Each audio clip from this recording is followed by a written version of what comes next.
कर्म से जुड़ी इस एक बात को अच्छे से जान और समझ लेंगे तो ज़िंदगी आसान हो जाएगी।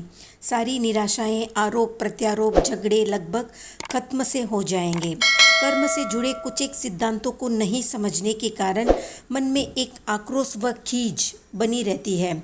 हमें लगता है कि हमारी सारी समस्याओं की जड़ कोई दूसरा है।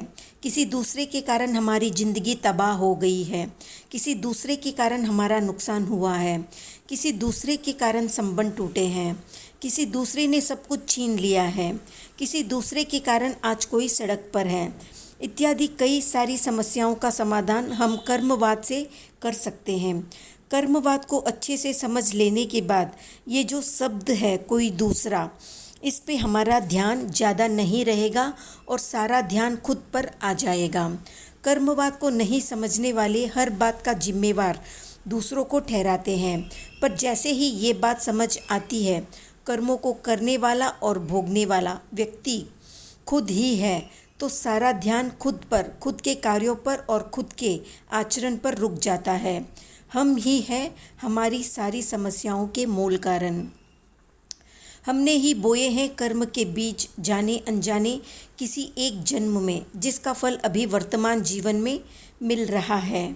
अभी हम भले ही कितने ही संत जैसे शांत ही क्यों न हो, पर कर्मों का फल हमें हमारे आज के साथ अतीत में जो किया है उससे प्रभावित होकर मिलता है।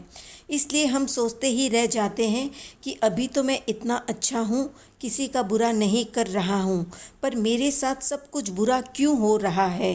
तो समझ ले ये बुरा किसी एक जन्म में किए बुरे कर्मों के कारण मिल रहा है।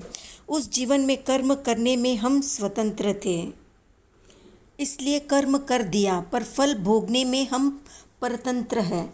इसलिए अब न चाहते हुए भी उस कर्म का फल भोग रहे हैं, दुखी हो रहे हैं। तो दुख से बचने का सबसे अच्छा रास्ता है ये सोचना कि मेरे ही अतीत में किए हुए कर्म मुझे वर्तमान में फल दे रहे हैं।